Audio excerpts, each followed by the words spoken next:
Good day wherever you are. Hi, I'm Rick Zanotti with eLearnChat. And here we are. This is episode number 64. And joining me as always is our co-host. Hey, Colleen, how are you? Hey, Rick. Hey, everyone in the chat room and everyone viewing live and the archived episode. I'm doing great, thanks. How about yourself? I am doing really well.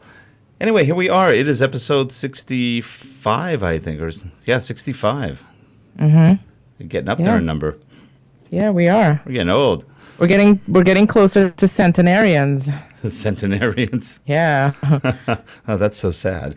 As long as we can keep moving, we're good. Yeah, that's good. That's absolutely a good thing. Well, anyway, before we have a guest today, would you like to do the honors?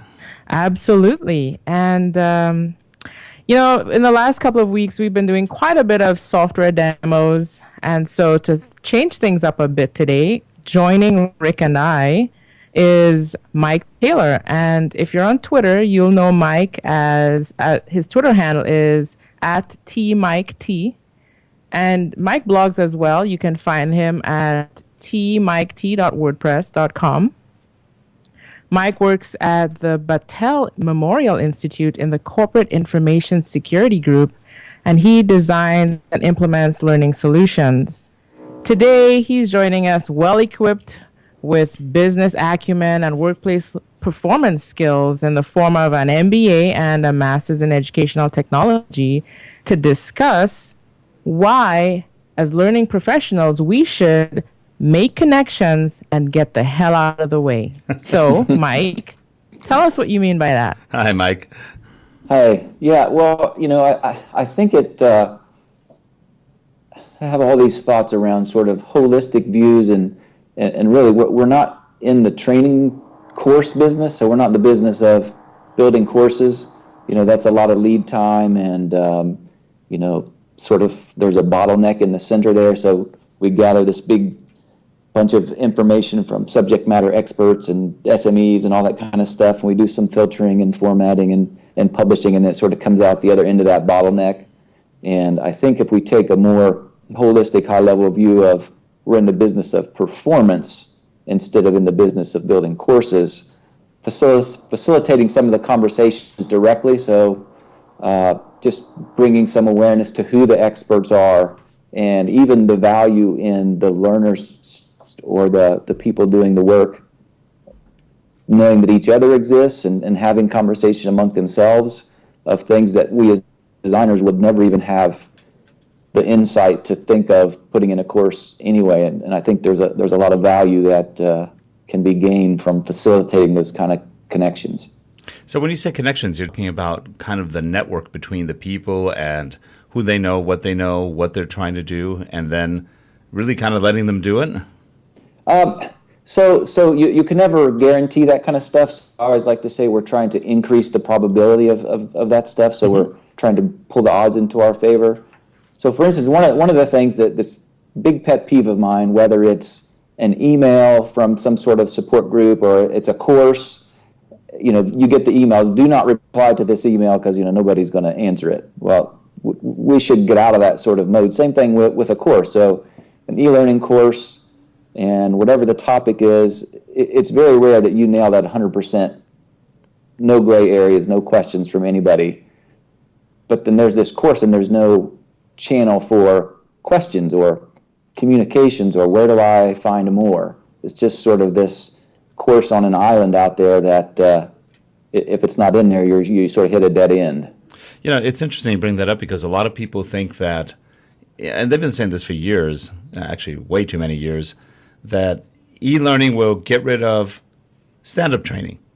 Not going to happen. It's just it's an add-on to it. Sometimes it can replace a trainer in something that's really routine, something very rote, or maybe compliance training, which nobody likes doing all that much. But it really doesn't replace the stand-up trainer. Not now, probably never. Or the mentor, or whatever you want to call the person who's helping you learn something. And I think that people are finally sort of getting it, though there's still a big contingent that says everything should be e-learning, 100% e-learning. Yeah, but you lose that interaction. You can answer a lot of questions, but you don't have that experience behind it usually. I think that's been one of the biggest issues. Yeah, absolutely. And so the other thing is things change so fast. By the time you build a course and put it out, it's outdated pretty quick after that. And we don't have the manpower and the hours in the day to keep continually maintaining that stuff. So there's always, I think, great value in conversations, whatever form that takes. So conversations don't always have to be in person or on the phone. They can be, through other means. That's good. So, Mike, I believe leading up to the show, we've had some discussions offline in terms of, using Yammer and some of these other social media tools. Is this something that you see moving this process along of getting out of the way? Yeah, I think absolutely. At my previous place at AEP, we had a really good experience with sort of organically growing Yammer. So we never got to the point of, a big committee and formal studies and all that kind of stuff. Some people sort of tried it out. It wasn't forced on anyone, so the people who were there saw value in it. And, we saw things get solved in a matter of hours that had been broken for years. And just simply through bringing awareness of the problem to the person who could fix it. So whereas Yammer, that sort of happened naturally, people watch what they're interested in and watch what they want. Prior to that, the guy who's in IT who configures the VPN, you can never get to that person. You don't even know that they exist. And so a lot of stories like that of course, sort of good case you may study never want to know who that VPN guy is either. Didn't require training. Sorry, Rick. Now, Mike, you've met that VPN guy. You really don't want to meet him. Well, sometimes you need a translator to, the IT to English translation thing. That's another so thing. True. But So it can even be just as it could be just even as simple as hey, here is the intranet site with the relevant information. So the course may not have covered it, but I've got something similar, and it leads you down a path to discovery. Yeah. Okay. So, Mike, if let's say I'm a practitioner, I'm in an organization, how would I be able to identify instances where this would be more applicable than designing a course? Well, I think that whatever form it takes, Yammer, SharePoint, even just simple email links, I think, I'm trying to think of every course that I've ever built. I can't think of an occasion where there's not a reason I would include some form of feedback mechanism. So even if it's, hey, you spelled the word wrong on slide 3, it could be just as simple as an email link, but I think there should always be some sort of feedback loop certainly to the developers. Sometimes that takes the form of redirecting things. Okay, well, I can't answer that, but I can put you in touch with the expert who does have the answer. So to me, I think it's definitely not a recipe, a cup of Yammer and a spoonful of Twitter kind of thing. You've got to work within your constraints, but I can't think of anything where you would not want some form of a feedback channel. Mm-hmm. Perfect example is former life. There was a big IT project, a new IT system, and the IT training group, they went and they spent 18 months, 24 months, and they built 120, 150 of these e-learning courses. And, there's no context into the actual job. They just sort of went by the menus and by the topics. No mechanism for feedback of what was value, what wasn't. And to me, that was just an enormous waste of time and resources. Well, those are technical manuals that are online almost. Well, the thing I think that was missing in that case was, okay, well, yeah, I can tell you, go here and click this menu and this button. but the context is missing. Okay, so if it's a certain sort of a purchase order, yeah, I know to click that button, but I don't know how that ties to the right accounting codes or stuff like that, and there's just a big disconnect. And so that's when, okay, well, I need to talk to an accounting person. Do I use this code or that code? And so that's where that conversation and communication thing comes in. Right. And to me, if they would have built 5 or 10 good ones instead of 120 and facilitated conversations, be it even in live webinars or whatever, made sense, it would have been a much better investment in everybody's time and money. Well, part of that also comes from the design of the courses. I know the kind of course you're talking about. We've seen them many, many times. And many times those courses are designed by people who don't really themselves understand all of what they're supposed to be teaching. So it goes from a training exercise into really a kind of online manual that's not very engaging. It's just kind of a manual. You could do that in almost a PDF if you really think about it. Yeah, well, yes, and you would probably have better results in the PDF because at least you could, search for terms and stuff like that and do it in a fraction of the time that you've wasted building all these courses. That's true. Not to mention the robo voices that, they didn't even narrate them. So I hate the robo voices. Just bad all the way around.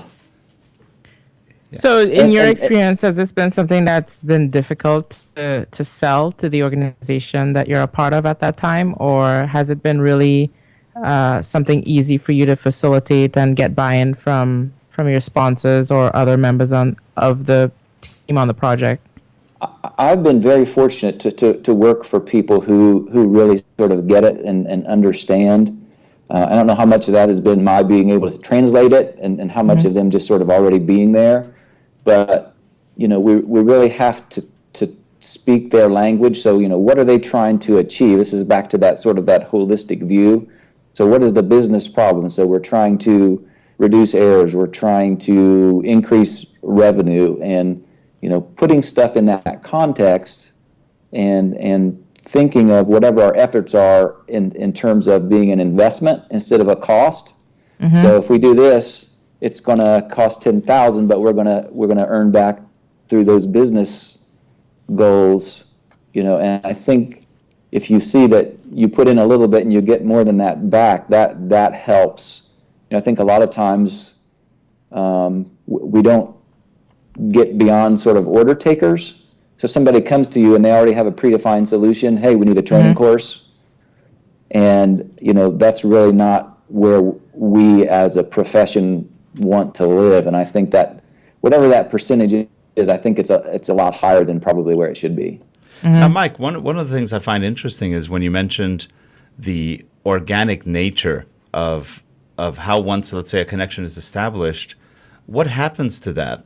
What actually prompts that organic part of it? Is what makes people start really kind of reaching out to each other at an organization when they have the tools, or whether it's face-to-face, whether it's through tools. I find that real interesting how even though a lot of organizations do control a certain amount of the workflow and what people are allowed to know, what they don't know, that organic part is real interesting. What's your take on that? Yeah, the trick to my experience has been getting them there initially. So it's kind of once they're there and you sort of you can't just let it go free flow. There's got to be some sort of one of the things that I did in our successful Yammer use was I would be regularly putting things out there. So I'm trying to find a common area. So Word, PowerPoint, Excel things. I would beg, borrow, and steal and repurpose things and put things out there that people could see value in. And people sort of, there's a hook to that because just about everybody has some of that in their daily job.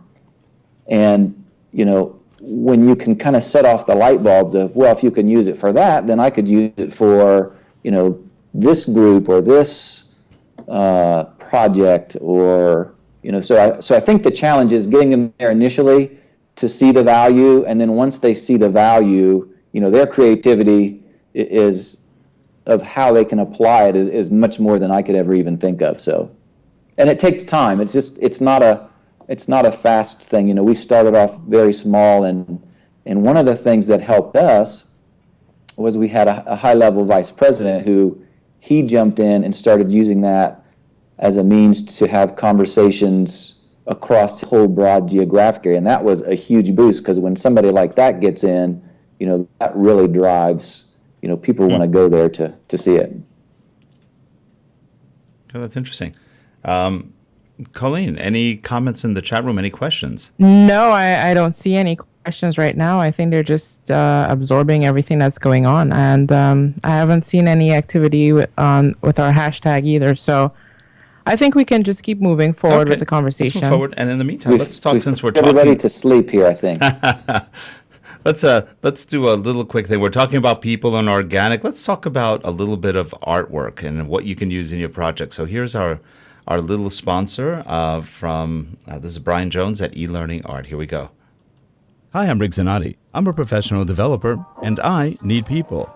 I need lots of people from all walks of life and in all poses. I need sequences of people for my e-learning courses. Where do I go? I go to www.elearningart.com. Why? They're the best. Not only are they well priced, but they've got the best selection and quality of anyone in the industry. You can too. Go to www.elearningart.com. Click on Subscriptions, and in the Where Did You Hear About Us field, click and type in eLearnChat. That'll qualify for even bigger savings. But you better do it now. This offer is only good through July 6th. That's elearningart.com. Go where the professionals go. And there you go. Thank you, Brian, for that sponsorship. We appreciate it. And if you are looking for any kind of graphics and avatars, he does a great job. We've been using eLearningArt's stuff now for over 2 years, and it's been great. Well, Colleen. Yes, Rick. Let's talk a little bit about... Actually, I've got the wrong shot. Let's get all of us here. There we go. Now we're all on the same shot. I'm curious as to Yammer as one tool. There's a lot of different tools that do the same kind of thing. We just made a small foray into Yammer. It didn't seem to buy much. At least, I think I was the only one talking for a while, and then I got tired of talking because nobody ever responded to me. We do so much by email that I think that's part of it, and a lot of us are just in conference calls, and it's not a large group, so it's a fairly easy to talk to group. I mean, for example, if Colleen and I have to talk, we talk all the time. We're always emailing, tweeting, whatever. We could have yammered it, but it was just as easy to go on Twitter because we're both on it. Well, I mean, what do you think, Colleen? I'm sorry? What do you think about that, Colleen? I think with regard to the example you're using, Rick, I think it's a little different for that situation because we were all dispersed, and we were, like you said, we're a small group, and we're not under one umbrella, right? If you know what I mean. Yep. So we just kind of used whatever we used before, whatever worked.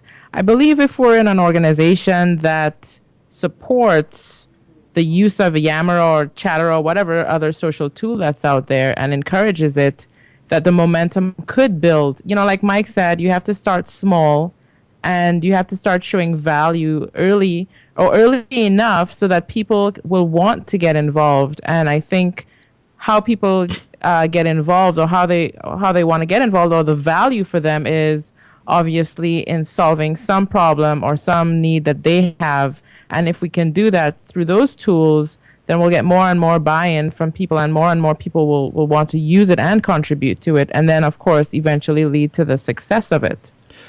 Yeah, that's a good point. And I think in a large organization, it probably would lend itself to working better than in a small one that's already fairly communicative with each other. I think so. Because I think that's where we were. I think what we're looking for is more of that kind of place where you can throw a lot of documents, information, news, not so much as a chat, because we're always chatting. We're always talking to each other.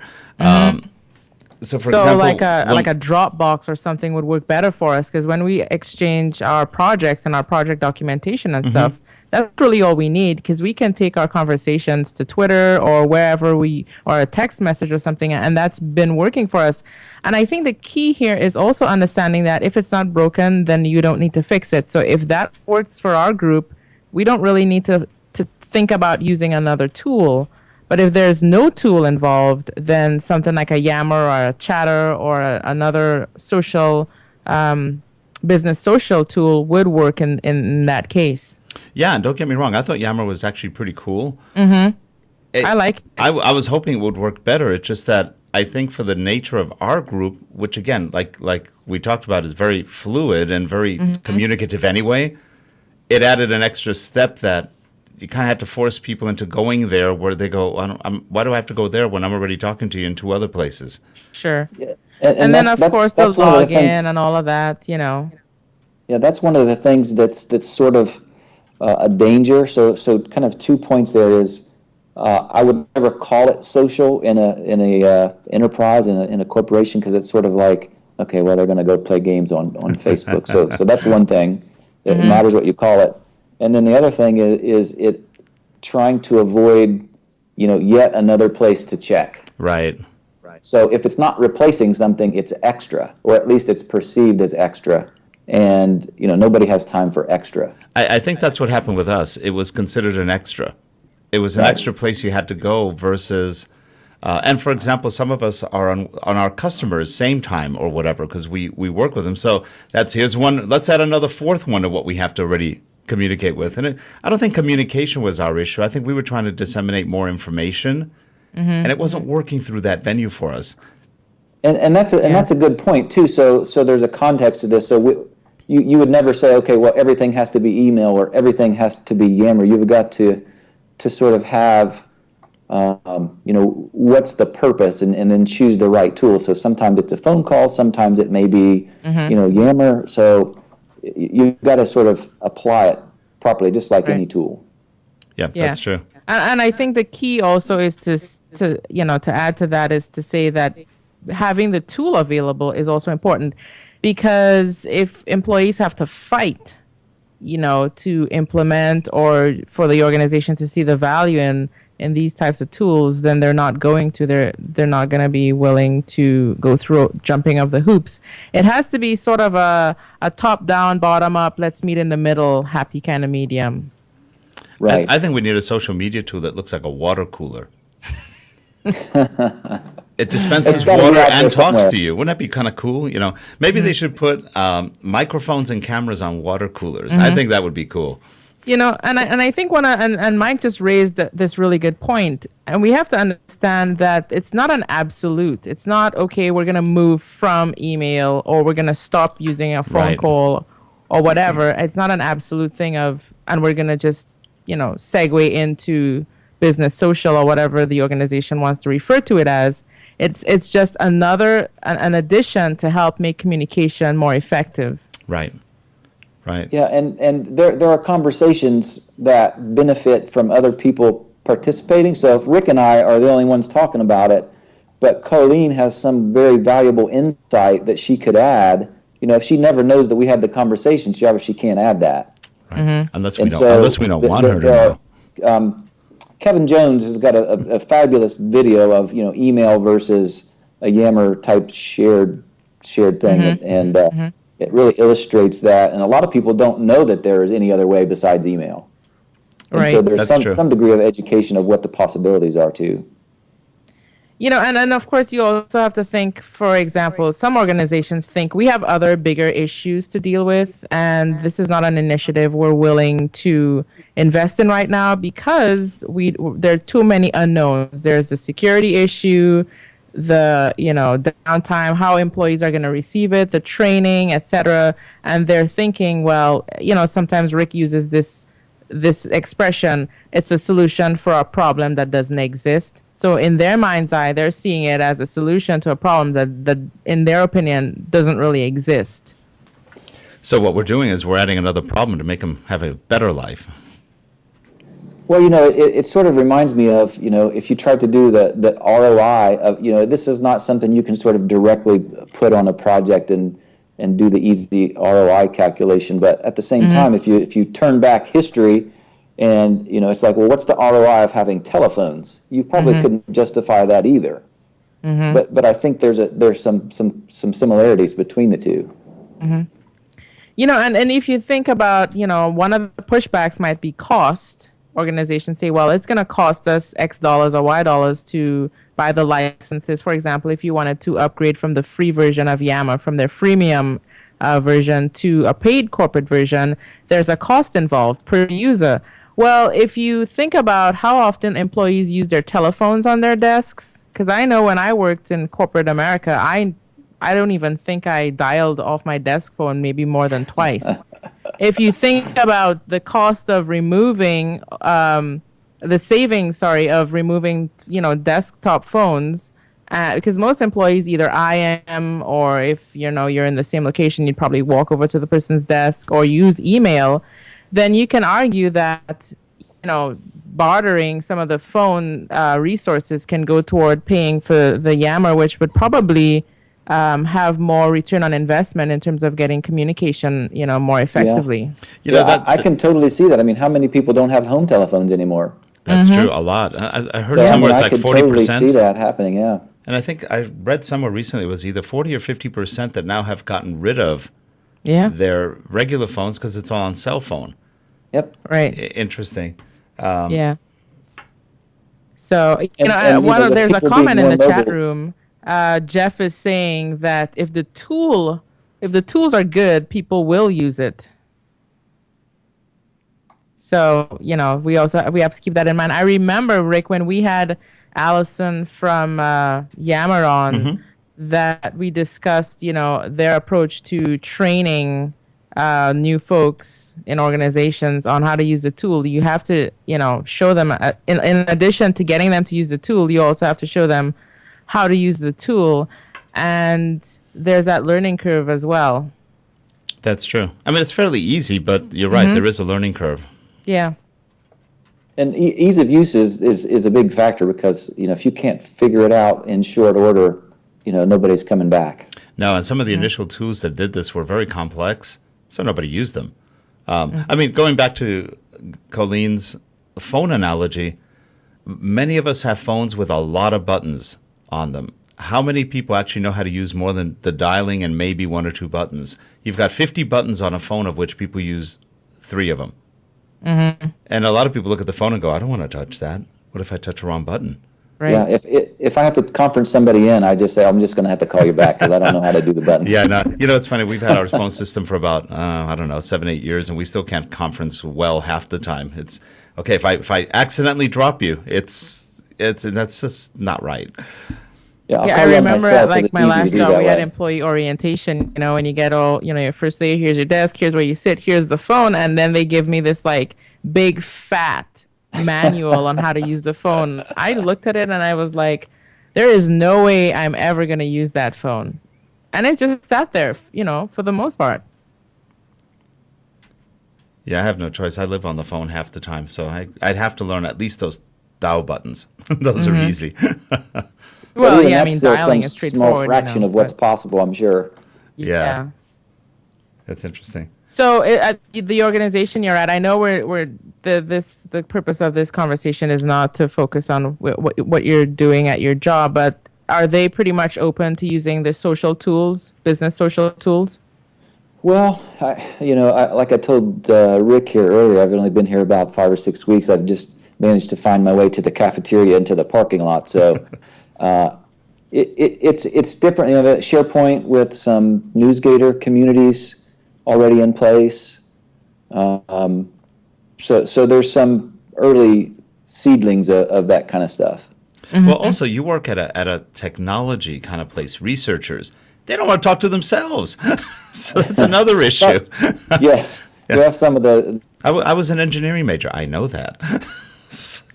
A conversation this morning. We're going to do a TEDx Battelle, and to try to sort of move forward beyond that and cross departments and organizations and all that kind of stuff. So I look forward to seeing that evolve here in the next several months as well. That'd be interesting. And it's mixing people and it's all sort of communication, conversation stuff and like I said, we just sort of trying to give serendipity a little boost.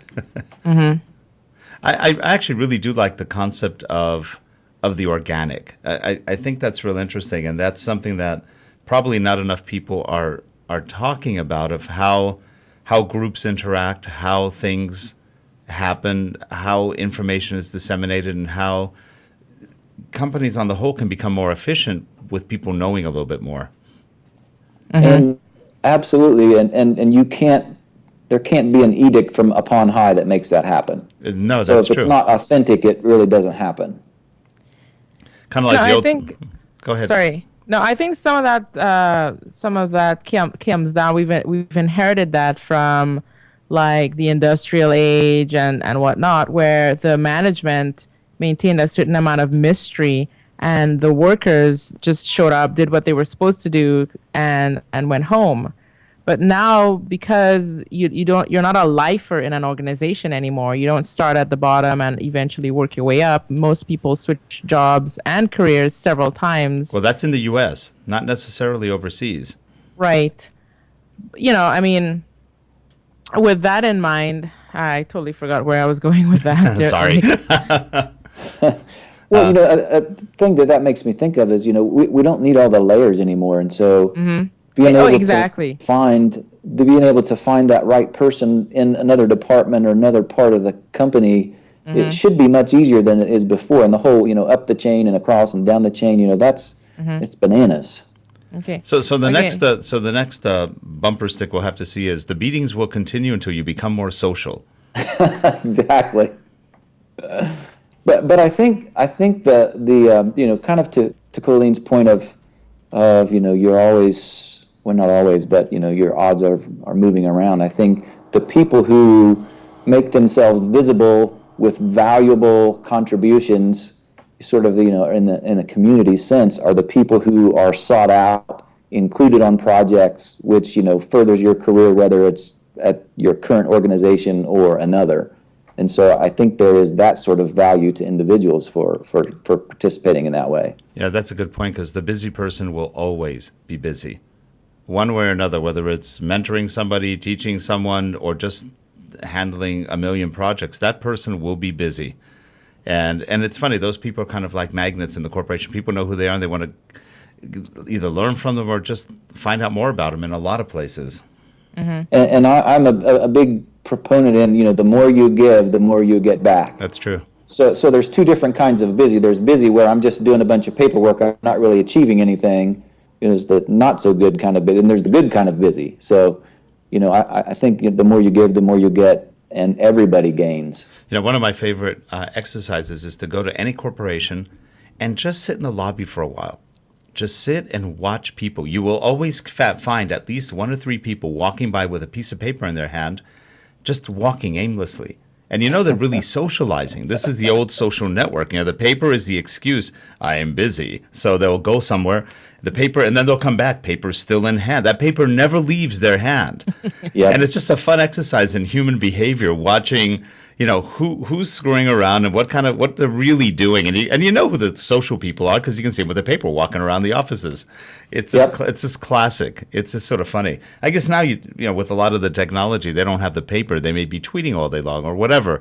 Actually, most corporations probably don't allow Twitter, but it's sort of interesting because you do see that people do have a need to be social. It's just, how do you become social at work when in some places it's not highly condoned? So it's just sort of fun. Well, it's kind of interesting you brought that up, Rick, in the sense that, okay, so organizations aren't using or allowing Twitter, but a lot of organizations today now are allowing BYOD, bring your own device. So if you're bringing your own device, more likely than not, you have Twitter and Hootsuite and Facebook and Foursquare and Yelp and whatever other social tools are out there. Yeah, but that depends on the level of the employee too. In most cases, you'll see that at the professional level, and this is where all the pundits get themselves all screwed up. They're talking at one level that's not necessarily at the rank and file who are doing production work.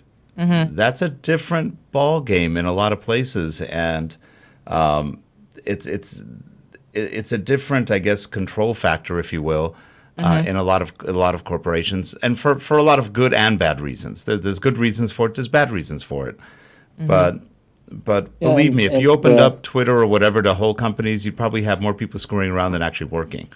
you have that issue too. I think control is sort of an illusion because you don't need Twitter to screw around. You can do the crossword puzzle or the paper in hand. Walk around with the paper in That's hand. That's right. Yeah, 22 smoke breaks a day. There's been ways to waste time long before Twitter. Absolutely. Absolutely. I once worked at a company that would not pay for parking. So everybody would walk around the whole neighborhood with their cars and go every 2 hours. Half your staff is gone. My staff was gone every 2 hours. Like, this is so ridiculous. So I did a cost analysis. If they had paid for parking, they would have actually saved about $750,000 a year. And this wasn't an enormous, it was like a $60-70 million company. And I go, it's almost $1 million just because you won't pay for parking, which, by the way, would have cost about $150,000. But I think a lot of companies, particularly big ones, that cost that you're calculating, it's not coming out of an account somewhere. It's not a dollar's cost. It was too nebulous. Yeah. So really poor at accounting for those sort of soft costs. Mm-hmm. Mm-hmm. Yeah. Yeah. As much of a no-brainer as it is, if it's not coming out of the budget, then we don't really care. That's right. So we'll let everybody just disappear for every hour and a half as they have to move to a different meter. Just crazy. It was insane. So there's no shortage of Dilbertisms floating around most no. particular big that places. is for sure. Mm-hmm. Well, Mike, it's been an absolute pleasure having you on today. And we're at the end of our time, almost 40 minutes today. And Mike, are you going to be anywhere in the near future talking or doing any kind of or any shows? I'm going to be doing the eLearning Guild's Performance Support Symposium in Boston in September, so I look forward to that. Never been to that show. I should go to that one. That sounds interesting. Lots of big, smart people: Bob Mosher and Allison Rossett and Mark Ohlert and is Patty going to be so there? It should be good. I think Colleen asked if Patty was going to be there. I don't know. I know she has a new role with the eLearning Guild, so I hope she's there. That'll be great. It's always good to catch up with Patty. I saw her show a couple weeks ago. I don't know if any of us can actually catch up with Patty. She's high energy. She's high energy. Yes, she is. Yeah. Absolutely. Love Patty. All right, guys. Thank you so much for being there. Mike, appreciate it again, and hope to see you in person soon. And for all of you in the chat room or watching later on, thanks for being there, and we look forward to seeing you next week on eLearnChat. Goodbye, everyone. Bye, Colleen. Goodbye, Bye, Mike. everyone. Thank you.